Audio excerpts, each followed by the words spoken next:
This is Two Babes Talk Supply Chain, where we interview the top supply chain professionals in the industry. You will learn about best practices, changes in the industry, and hot topics in supply chain. We answer all your questions and put the sexy into your supply chain. We are your hosts, Sarah and Nick.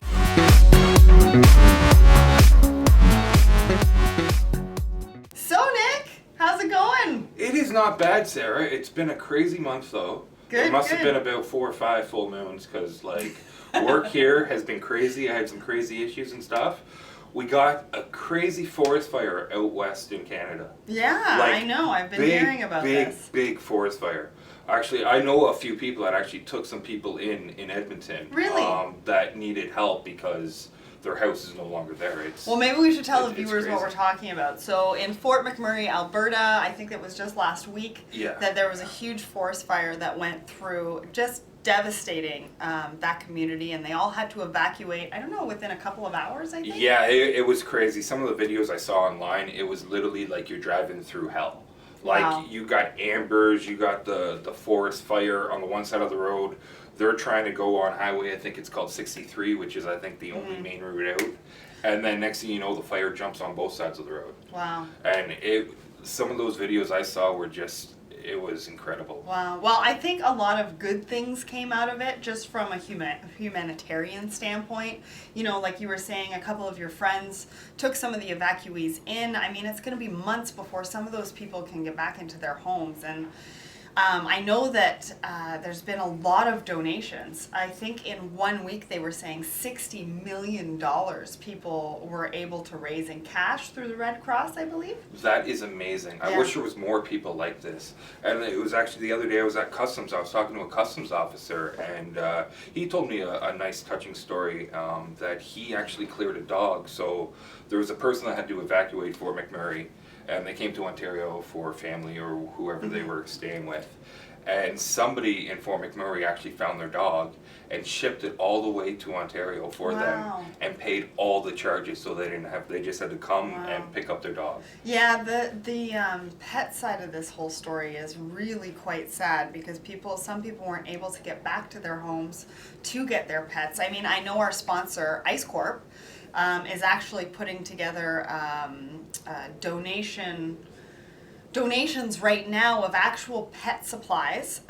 They're also going to be doing human supplies, as in, you know, any toiletries that people need and different things like that. But they're also supporting the pets and putting together a slew of donations that will go to the Edmonton Humane Society to really help with the outpouring for these animals as well. So if any of you YouTube viewers want to supply or donate some maybe collars, leashes, litter boxes over 12 inches, what else would they need? Maybe food bowls? Yeah, not really food, right? We can't really take the food, we don't really want to take the perishables part of it. But anything, even dog crates, anything that could help maybe contain some animals or help ship the animals so they could get to their families that love them. So I know that the sponsor, or Ice Corp, is going to be paying for the shipping to be able to ship those supplies out to Edmonton. I know that the Ice Corp Calgary office, they're collecting donations from all of the staff to go and buy supplies for some of the people, some of the evacuees, and we've been getting a list of actual things that they need. So we're going to be buying those different supplies and actually shipping them out to them as well. So. And along the same topic here, did you hear about what Labatt's did? No, what did they do? They are my favorite beer. I shouldn't really say this, but I do love beer. And Labatt's is one of my go-to choices. But they altered their beer cans to ship water to all the people in Fort McMurray to help them out. Instead of beer, it actually says Labatt's and then has water on it. Amazing. And there was a lot that was shipped down that way. So. I mean, I really think Canada, and I believe even the US, has come together to really help and support this community. Yeah, it is very devastating, and a lot of the people out that way, they work on the oil sands, and all that has been basically put to a wash right now, just because they have no one to work, no one to attend, there's fires all around, they're still putting out the fires to this day. Yeah, I think it's going to be quite a while before they're really able to get back into that community and not start to rebuild, but start to feel like a community again, and our hearts go out to them for sure. Yes, for sure. So I was, on another note, I was in Chicago. Last week. Yeah, I was there for a supply chain conference. And let me tell you, that was the busiest couple of days, but it was the greatest couple of days. We did 25 meetings and 2 networking events in 2 days.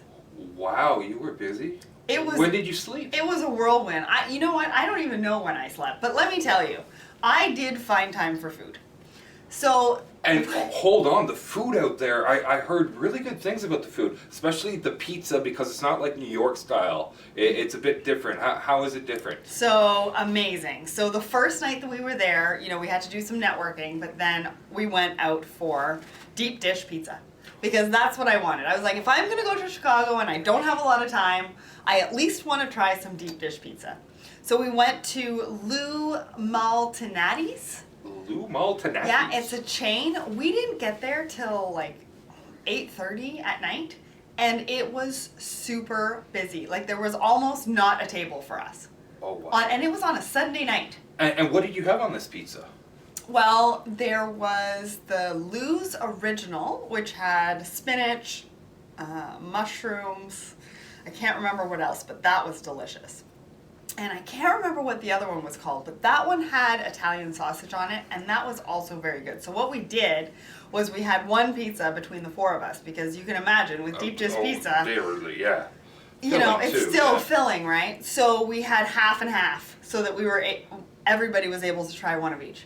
And it was amazing. I loved it. So then during our conversations at the dinner table, they were like, well, if you're in Chicago, you need to try Italian beef from Portolino's. Portolino's, that sounds delicious. And we were like, Italian beef from Portolino's. So we were trying to figure out how we were going to get Portolino's and the Italian beef into our schedule before we left Chicago, and we did it.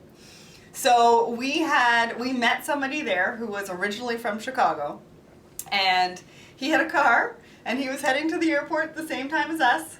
So he drove us to Portolino's, and we had Italian beef sandwich and a hot dog. And it was amazing. Oh, and I heard about those Chicago hot dogs. They have a special type of hot dog or something that they use in the stadiums as well. I have no idea. I know they're known for their hot dogs. But it was amazing. Both the hot dog and the Italian beef was so good. And the bread melts in your mouth, and anyways, I'm probably getting you all hungry right now. I am actually getting really hungry. I had to talk about Chicago because it was an amazing trip. The conference was really good, but the food.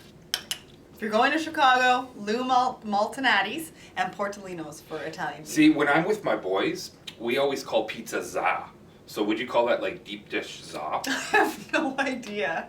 I don't think you can really change the name. They really like to be known for the deep dish pizza. So I don't know if you can actually change the name. They might get kind of mad at you. On that note, let's hear from our sponsor.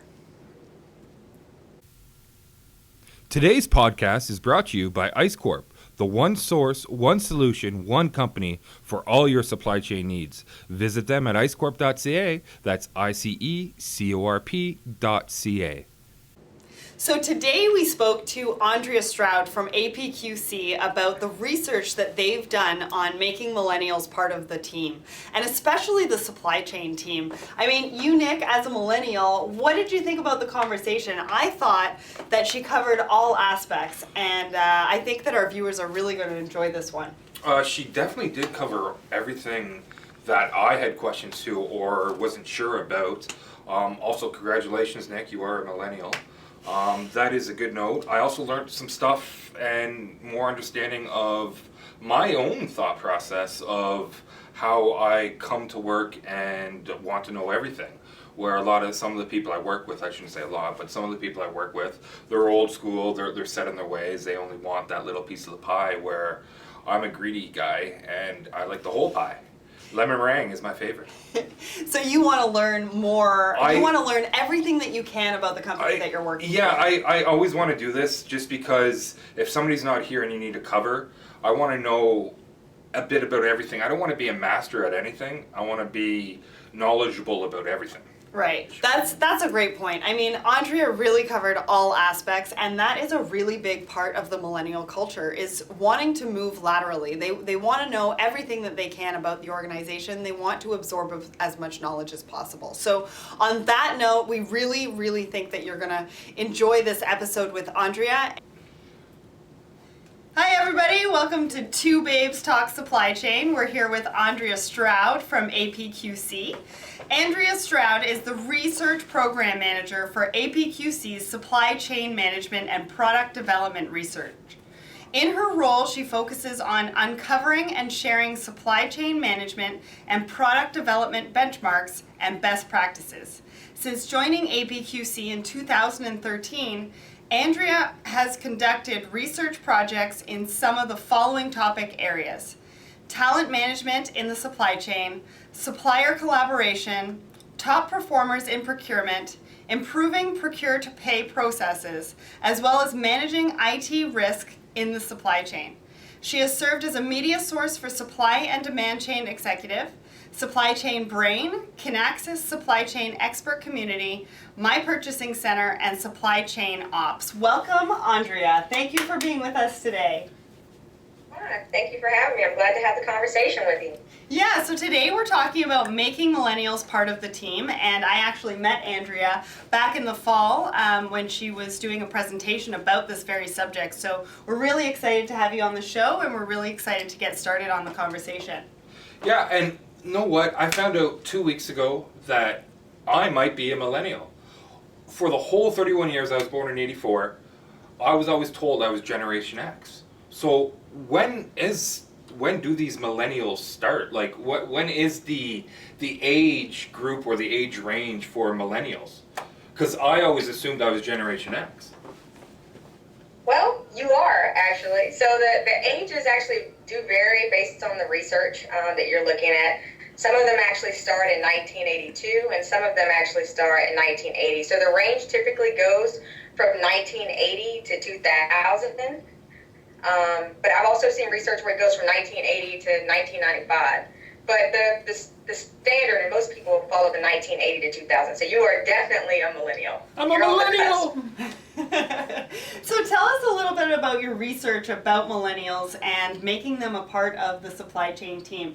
Why did you start the research? How did you get into it? What did you uncover while you were doing your research? So, well, the topic of attracting talent in the supply chain was of great interest to me. Looking at organizations, how they set up talent management programs, how they actually get people interested. And along the way, we started talking to more and more millennials who were actually going into the supply chain field and having interesting conversations, like what motivated them to go into it. And then I guess the other thing too, so I actually have a marketing person who has a supply chain management degree.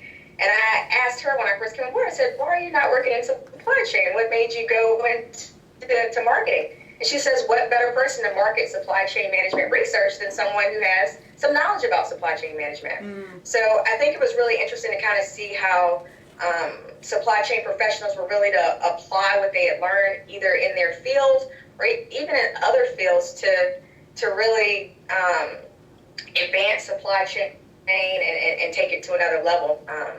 So I had a great interest in that, and I said, let's do some research on it. So before I even began kind of talking to a lot of the millennials, I actually started out by actually reaching out to organizations and just seeing what organizations were doing.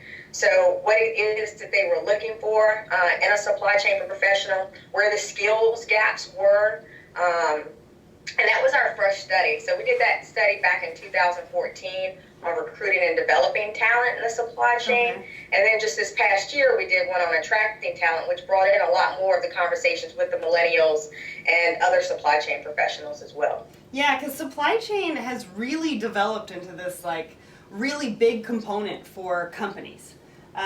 For a lot of the companies that are out there. And I really think that it's important for them to find the right people, and I think they're also finding that in millennials. I think it's a delicate balance between the technology as well as the skill and the knowledge, and I'm curious to see, are they looking for skill first? Are they looking for, you know, supply chain knowledge first? What is it that they're actually looking for?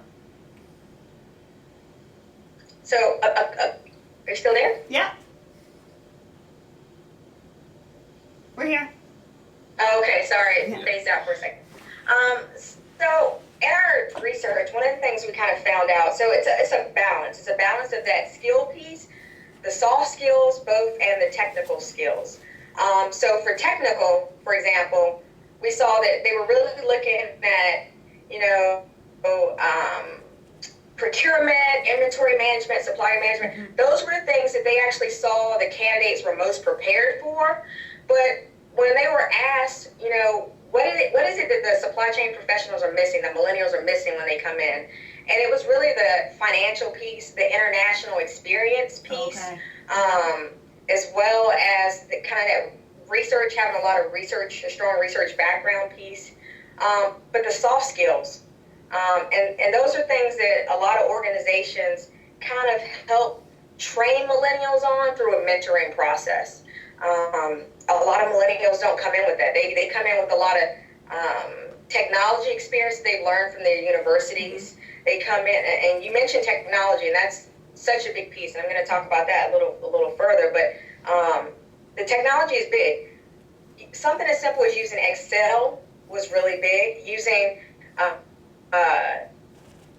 software like SPSS, SAS, R, different statistical analysis tools was really important, because organizations are really making this movement to big data and analytics and, Yes. and Internet of Things. And they're looking for a millennial who has a hybrid of skills. You can't really just be good at one thing anymore. You have to have a balance. You have to have that technical skill, the soft skill.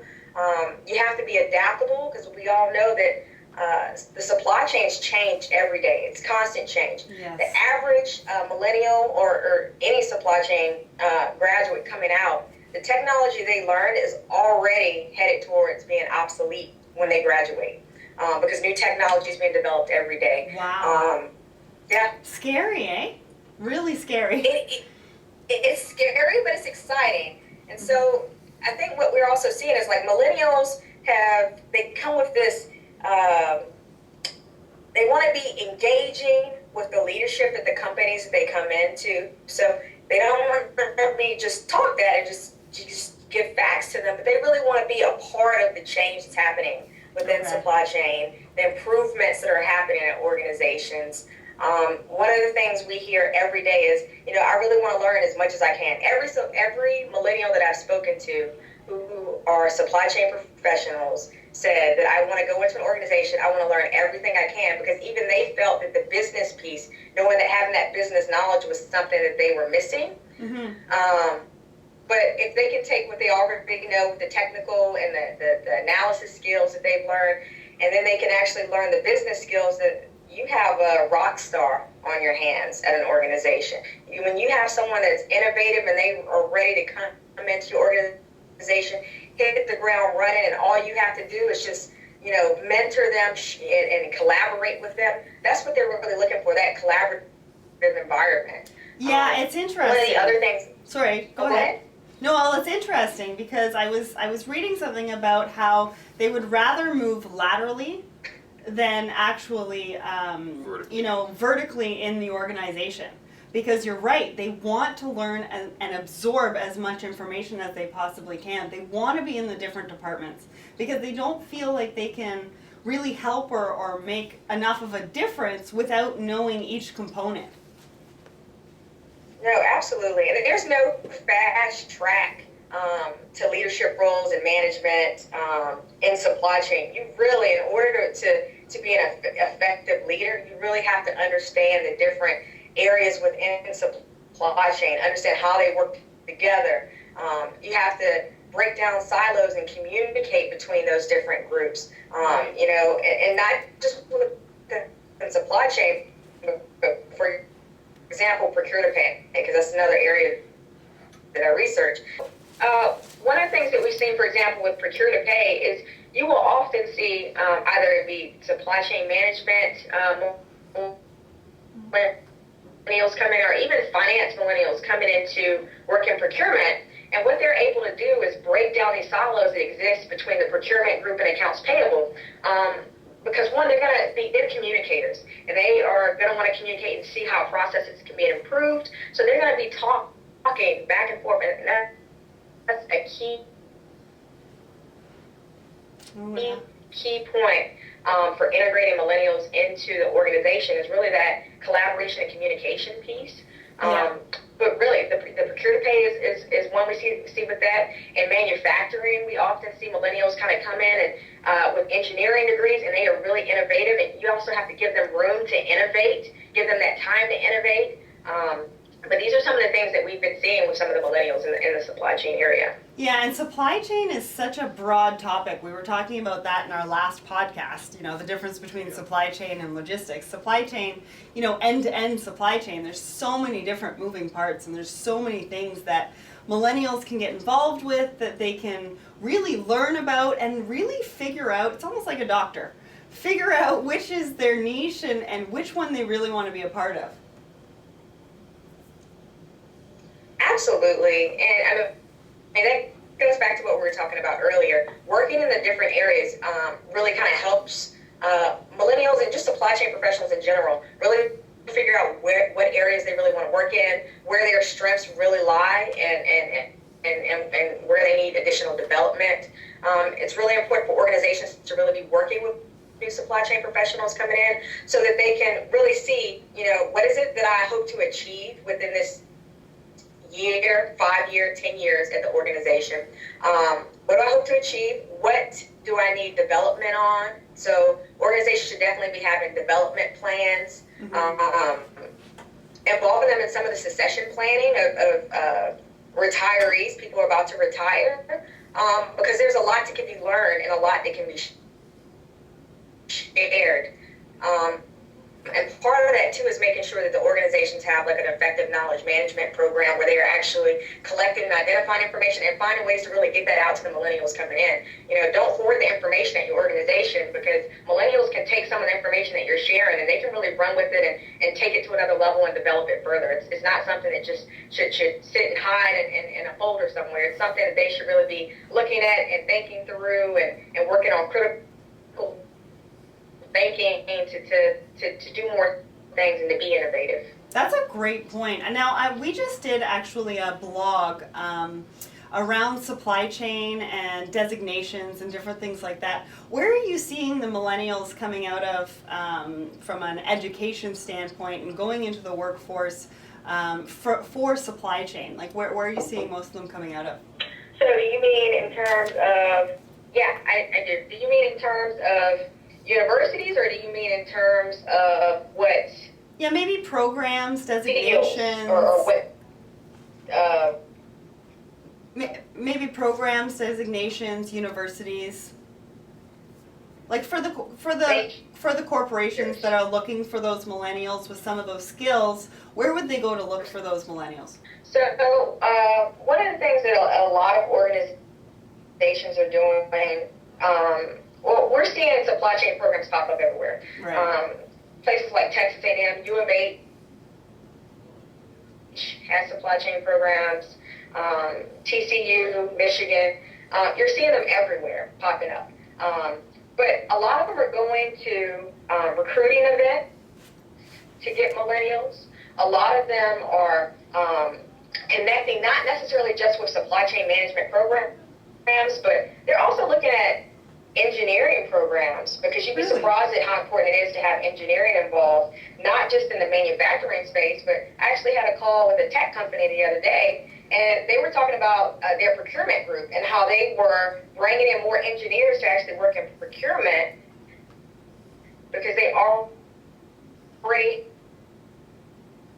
had more of a knowledge about some of the products that were being procured, and they were able to do better negotiations for that. So it goes back to kind of having that hybrid of skills that people are looking for. Supply chain is really important, and degrees are really important. But I think even within those programs, you're seeing a lot of universities are encouraging people to study even beyond what typically is thought of in transportation and warehousing and procurement. But again, looking at some of the finance pieces of things, even language skills are important in some cases. Right. Supply chain, because supply chain is international, global. Yeah. It's not just in the U.S. It's not just in certain parts of Europe. It's all over. I think the other thing too, it's very, that international piece is really important. And a lot of organizations are working with universities for internship programs, not just within their home country, but internship programs that are offered all around the world. And some of those involve rotational programs.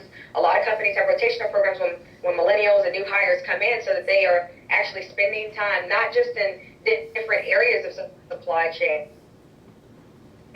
but also in different areas that are in different places of the world, to really give them that international experience and really help them understand the global importance of supply chain and how different things are done in different ways in different parts of the world. So they really get an understanding of that. Great. So is there any really highlights, any important points that you really want to point out for the corporations as well as the millennials before we wrap up here? A couple things, actually. So the first is something that's the importance of having a formal talent management program. A lot of the companies that we surveyed, or not a lot, but the companies we surveyed, about 50% of them actually have a formal talent management program. And that's going to be key, because that really goes back to the talent development, the succession planning, having programs that are going to support that work-life balance. Right. All of those things are considered in a formal talent management program. One of the other things that we really didn't talk about that companies really need to consider too, and that kind of goes with the talent management program, is thinking about things like flexibility, because millennials are really looking for flexibility. Things like telecommuting opportunities, flex schedules when possible, even kind of the recognition piece. Recognition and rewards for work done. Those are all things that should be considered. One thing I want to point out that's key for companies also is the collaboration piece. I think people have to come together with the idea that they're bringing different skills and experiences to the table, and you have to be open-minded, and millennials have to be willing to learn from the people at different organizations, that leadership. But leadership also has to be pretty open-minded about learning things from the millennials too, because they have a lot to offer. There has to be that back and forth communication. There has to be that mentoring that's taking place, because while leadership and experts in the supply chain field can mentor millennials, there's a lot millennials can actually mentor some of the experts on, especially when it comes to a lot of the technology pieces of things. So I think that's really important and vital for organizations to remember. I think something else that organizations should consider is that they need to be doing more working with universities to help them with the curriculum that's taking place, because supply chain, as I mentioned earlier, is changing. There are things like the big data analytics, Internet of Things. I just went to a conference last month on this, and organizations are really thinking about where to go next, and really what they should be doing to prepare the millennials for these changes that are happening in supply chain. As the supply chain becomes more automated and digitized, you need millennials in there and new supply chain professionals who have that technology background, who know how to use the software, who can help design some of the software, who know how to procure these things. All of these things are really important in the supply chain, and I think you're going to see the skills continue to develop amongst millennials. Yeah, well, those are really great points, and I know that you and I are talking about you coming back as a guest in the fall to talk about the big data and analytics, because I think that is a huge component of supply chain and really coming down the pipeline that a lot of corporations are going to need to know about. So I think what we'll do is we'll get into the 4 top questions that we're asking some of our guests that come on the podcast, and so if you're ready for those. Where do you see supply chain in the next 5 to 10 years? What do you see as challenges? What do you see as exciting new things? Sure.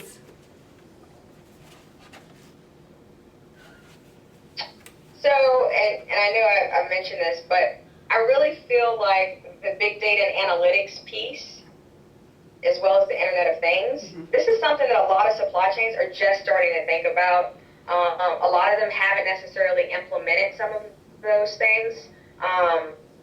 There's so much data coming in, they don't know how to filter through it. They don't know what's important. They've collected tons of data, but before collecting all that data, they didn't really decide if that was the data they really needed to help them make their business decisions. Yeah. So again, I think it goes back to you're going to see more, for example, millennials coming in that are going to have that background and that are going to continue to help get information that's going to allow them to collect customer insights, to make business decisions in the supply chain.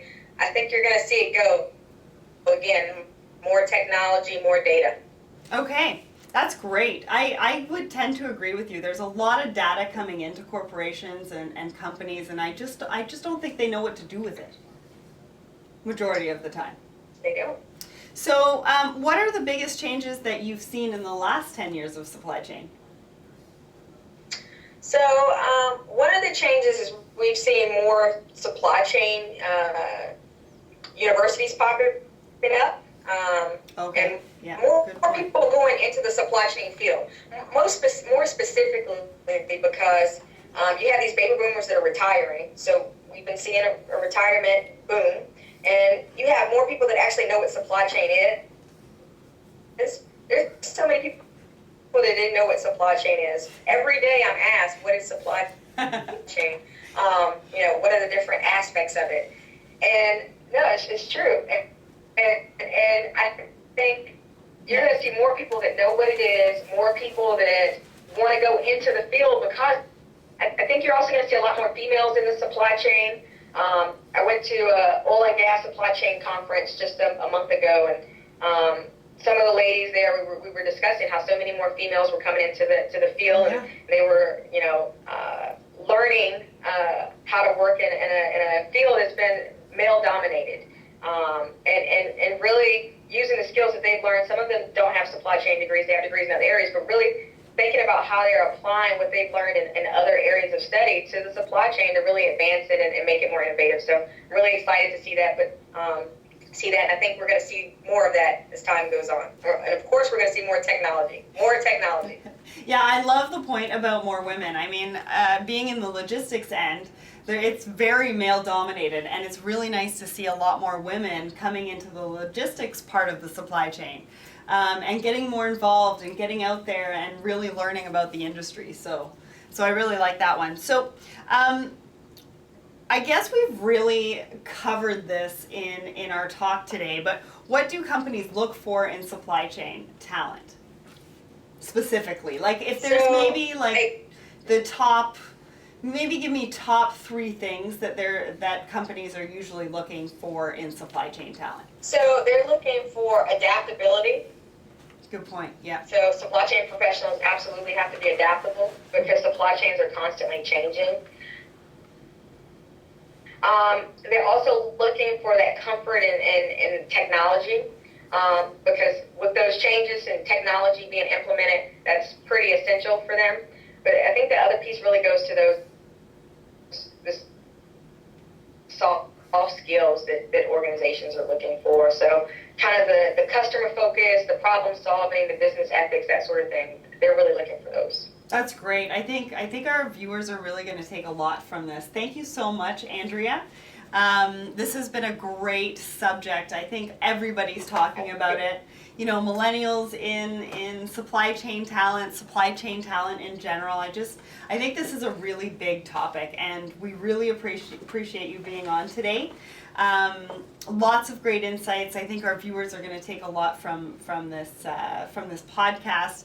And you and I are going to get together and talk about coming back to talk about big data and analytics, because I think that's going to be huge. And I think it's something that companies and corporations really need to get their head around, and really streamline the data and all that information that's coming to them. So I look forward to that conversation today. You know, you can always talk to me about millennials in the supply chain. It's one of my favorite topics to discuss, and one of my favorite research areas also, because we're seeing that constant interest from organizations to really figure out how to bring talent, how to keep them, and really get talent once they're in there, really motivated to stay and be innovative.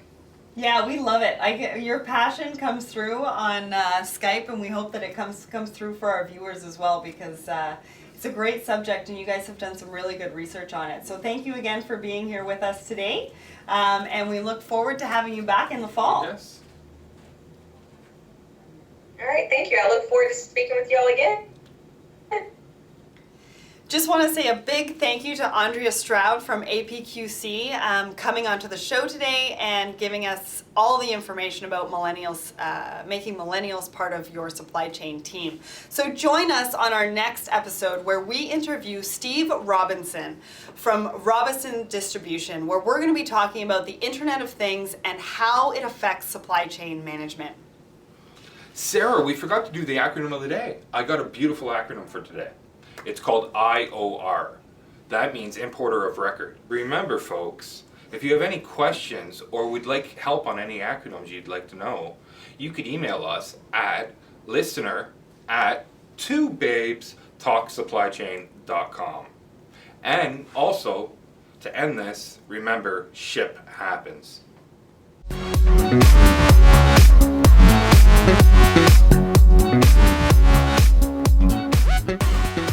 Nick, do your IEAOU. IEAOU. Okay. Yes. Okay. Same as Whew. intro. That's Oh tough. my God. This is harder work I than need I to go to thought. bed. Ready? Kendall, do you want to count them in? No. 3, 2, 1.